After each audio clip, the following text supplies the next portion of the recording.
The most underrated scam in India.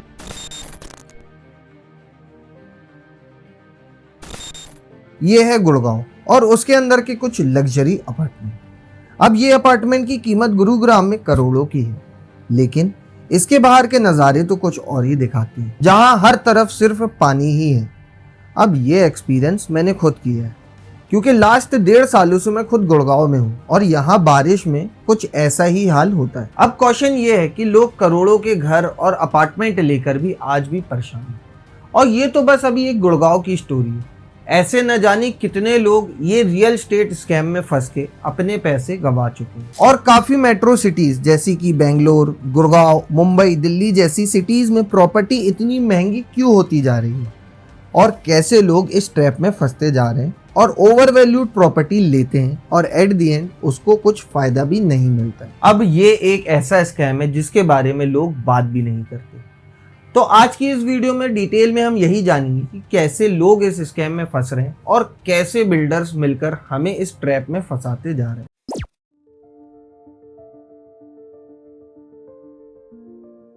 अब आपको एक रियल लाइफ स्टोरी बताता हूँ जो सच में हो चुकी है। अब सोचो, आपने पूरी लाइफ की सेविंग लगाई, लोन ले लिया, ईएमआई चालू कर दी और आपने एक घर खरीदा, और आपको सामने से ये प्रॉमिस मिला कि 3 साल में आपको फ्लैट मिल जाएगा। लेकिन 10 साल गुजर जाते हैं। अब तक साइट में सीमेंट का ढेर भी नहीं मिला और घर तो दूर की बात है। ये कोई कहानी नहीं, बल्कि आम्रपाली ग्रुप का स्कैम रियलिटी है, जहां लगभग 49,000 होम बेयर्स को चीट किया गया था। अब ये फ्रॉड कैसे हुआ, लोग कैसे इसमें फंसे, चलिए ये भी समझते हैं। Fund diversification and dummy companies. Supreme court की वर्डिक्ट में लिखा है कि आम्रपाली ने हाउस बेयर्स के पैसे प्रोजेक्ट कंस्ट्रक्शन में यूज नहीं किए, बल्कि पैसे dummy companies, bogus bills, professional fees, related entities में ट्रांसफर कर दिए गए। Double booking on unproved flats को अप्रूव्ड किया गया।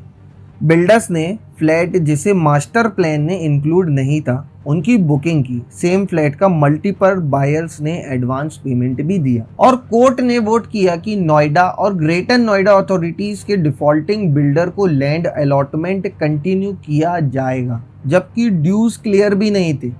बैंक्स ने भी फंड्स इश्यू किया बिना प्रॉपर मॉनिटरिंग किए, जिससे फ्रॉड फैसिलिटेट हुआ। अब बायर्स की क्या हालत थी ये भी समझते हैं। कितने हजारों लोग अभी भी इस चीज का वेट कर रहे हैं। 2025 में भी 25,000 बायर्स अभी तक फ्लैट पोजीशंस नहीं ले पाए हैं। लीगल बैटल में अभी भी वो फंसे हुए हैं। अब काफी ज्यादा कैंसल फ्लैट्स भी आए हैं। 2024 में नोटिस आया कि 1400 प्लस आम्रपाली बायर्स अगर टाइम फ्रेम में एनओसी या फिर पोसेशन क्लेम नहीं करेंगे तो उनके यूनिट्स कैंसिल कर दिए जाएंगे, और जो पैसा बायर्स ने फ्लैट बुक करते टाइम दिया था वो भी डूब जाएगा। अब एनबीडबलसी ने कुछ फ्लैट्स रीसेल की। एनबीडबलसी को जो यूनिट रिसीव हुए थे उनमें से 1953 फ्लैट्स रीसेल के लिए निकाले गए, जिससे एससी में मेंशन किया हुआ है। ये तो एक ऐसा फ्रॉड है जो सामने आ गया। अब ये रियल लाइफ स्टोरी मैंने इसलिए बताया कि ये तो एक ऐसा फ्रॉड था जो कि लोगों के सामने आ गया। अब ऐसे न जाने कितने फ्रॉड्स हैं जो बिल्डर यूज कर रहे हैं और लोगों का पैसा खा रहे हैं।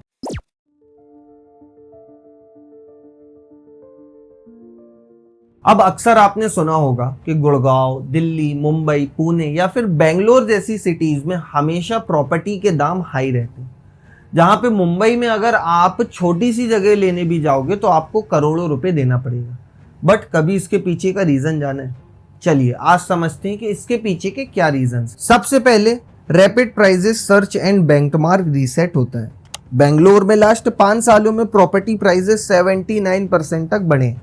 एग्जैक्ट फिगर है कि पर स्क्वायर फीट रेट डबल या उससे भी ज्यादा हो चुका है। बिजनेस टुडे आर्टिकल में भी एक चीज मेंशन की गई है कि 20 lakh costlier builders inflating prices for same project faces. मतलब एक ही प्रोजेक्ट के लिए काफी ज्यादा महंगी चीजें हो रही हैं। अब बायर्स जो प्राइस एक्सेप्ट कर रहे हैं वो न्यू बेंचमार्क सेट कर देते हैं, फिर सब उसी लेवल पे चल पड़ते हैं। हिंदुस्तान टाइम्स के आर्टिकल में भी ये चीज कहा गया कि बेंगलोर में लोग हाइप में हाई प्राइस दे रहे हैं बस क्योंकि 10 ने दिया है।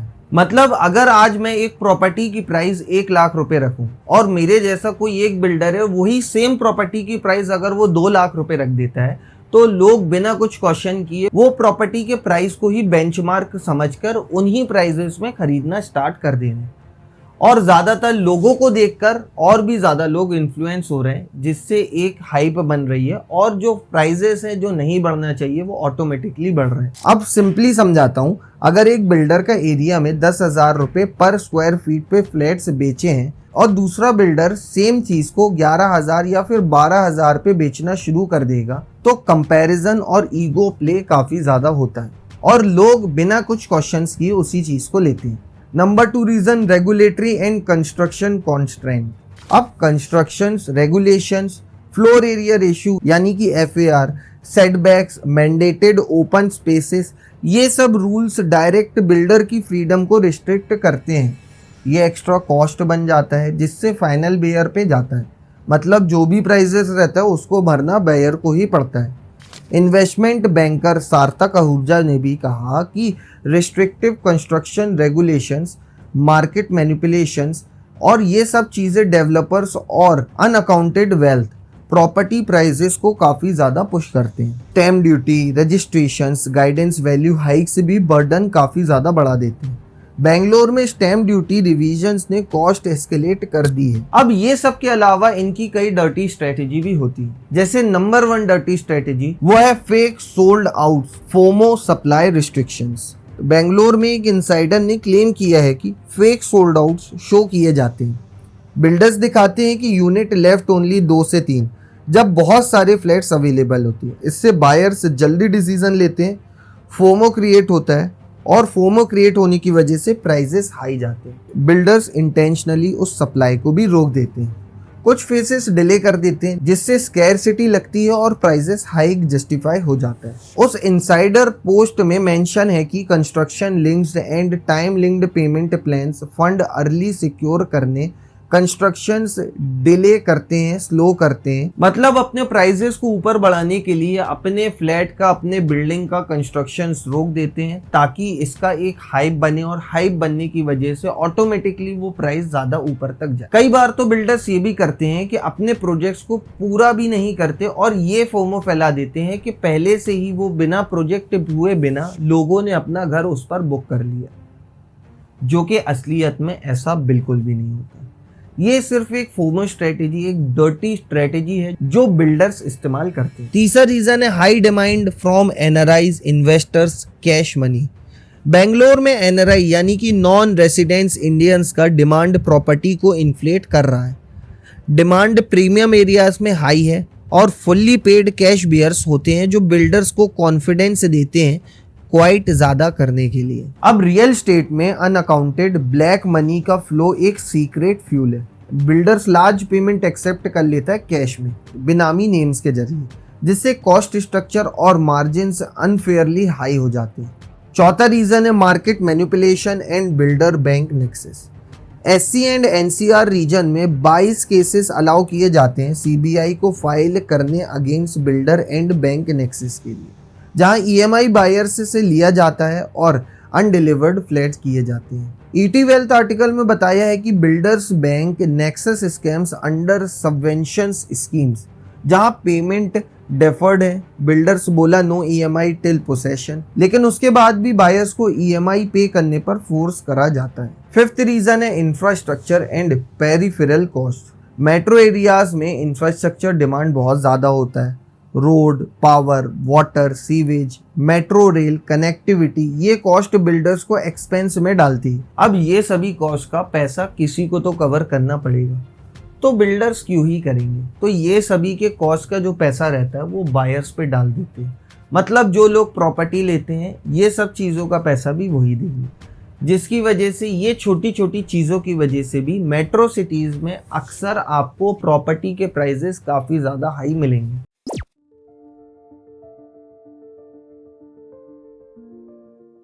अब इंडिया में हर किसी का एक सपना होता है कि वो अपना खुद का घर खरीदे और अपनी फैमिली को उस पर रखे और पूरे लाइफ की सेविंग मिलाकर अपने घर को परचेज करे। और ऐसा लोग करते भी हैं कि लोग पूरी लाइफ की सेविंग मिलाकर अपना एक घर खरीदते हैं। बट अगर ये सब चीज़ों में भी बिल्डर्स आपके ये सब स्कैम्स करेंगे तो आपकी सेविंग्स या फिर आपका मेहनत वेस्ट जाएगा।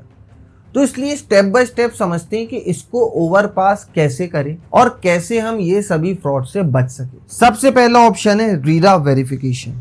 सबसे पहला स्टेप यही है, हर प्रोजेक्ट को रीरा यानी कि रियल स्टेट रेगुलेटरी अथॉरिटीज में रजिस्टर्ड होना चाहिए। अगर बिल्डर को आपको रीरा रजिस्ट्रेशन नंबर नहीं दिखाता तो समझ लो कुछ तो प्रॉब्लम है। रेरा वेबसाइट पे जाके प्रोजेक्ट का डिटेल चेक करो, पोसेशन डेट चेक करो, अप्रूवल्स, प्रोजेक्ट प्लान, ये सभी चीज़ें देखो। सेकेंड ऑप्शन है प्राइस कंपैरिजन करो। ये काफ़ी ज़्यादा ज़रूरी है। हर मेट्रो सिटी में एक ही लोकेलिटी के अंदर डिफरेंट बिल्डर्स डिफरेंट प्राइजेस क्वाइट्स करते हैं। आपको हमेशा रीसेल प्राइस और बिल्डर प्राइस कंपेयर करना चाहिए।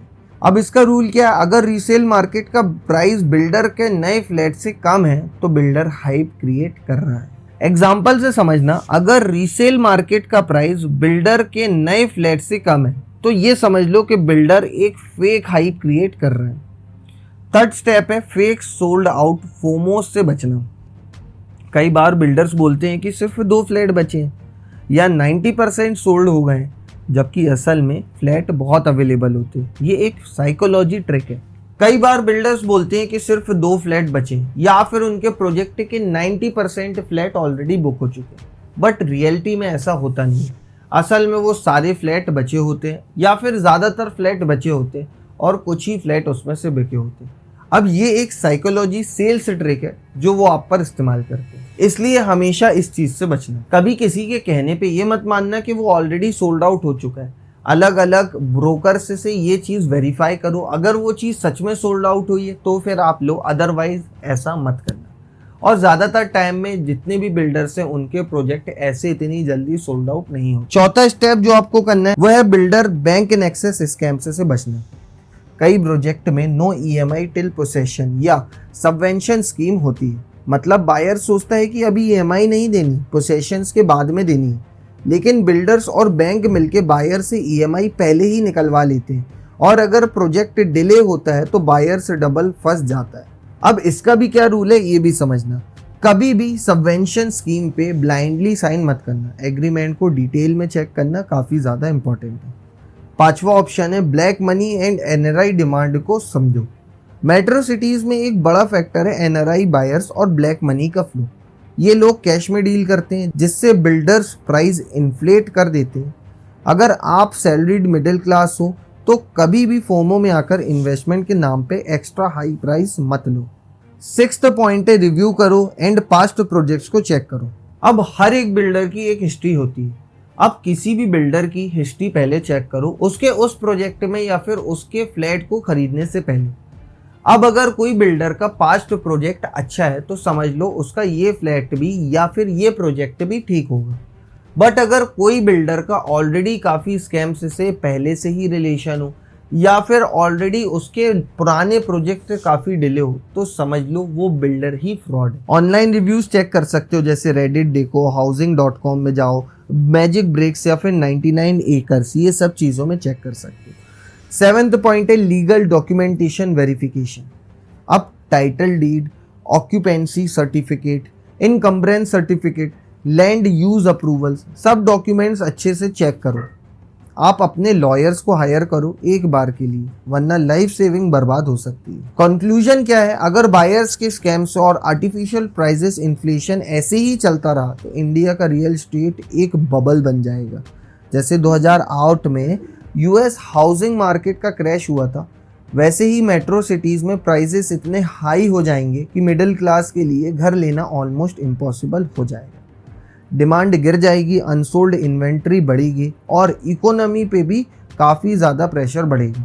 एक्सपर्ट्स वार्न कर रहे हैं कि अगर रेगुलेशन स्ट्रॉन्ग नहीं हुए तो अगले 5 से 7 सालों में रियल एस्टेट में काफ़ी बड़ा क्रैश आएगा। अब ये सभी प्रॉपर्टीज़ को इतना ज़्यादा हाई डिमांड में अगर ले जाएंगे तो हम और आप जैसे लोग ऑटोमेटिकली ये सब प्रॉपर्टीज़ को खरीदेंगे नहीं, और अगर नहीं खरीदेंगे तो डिमांड तो कम हो जाएगी बट इनकी सप्लाई काफ़ी ज़्यादा हाई रहेगी और इसकी वजह से ये जो बबल बनता जा रहा है ये बस्ट हो जाएगा और at the and real estate market में एक बड़ा डंप देखने मिलेगा। अब आपको क्या करना है ये भी ध्यान से समझो। अगर इस वीडियो का एक भी पार्ट आपको नॉलेजेबल लगा हो और अच्छा लगा हो तो अपने नोन्स को ये वीडियो भेजो जो कि प्रॉपर्टी अभी रिसेंटली ली है या फिर लेने की सोच रहे हैं। और अगर आप भी एक मिडिल क्लास फैमिली से बिलोंग करते हो और आप भी एक मिडिल क्लास ट्रैप में फंसे हुए और वो ट्रैप से निकलना चाहते हो तो स्क्रीन में आ रही ये वीडियो को जरूर देखो। और आप अगर पेटीएम इस्तेमाल करते हो और पेटीएम का आपको डाउनफॉल की हिस्ट्री पता है और आगे चल के पेटीएम बढ़ेगा या नहीं ये जानना चाहते हो तो स्क्रीन में आ रही ये वीडियो को जरूर देखो। So bye bye and have a great life.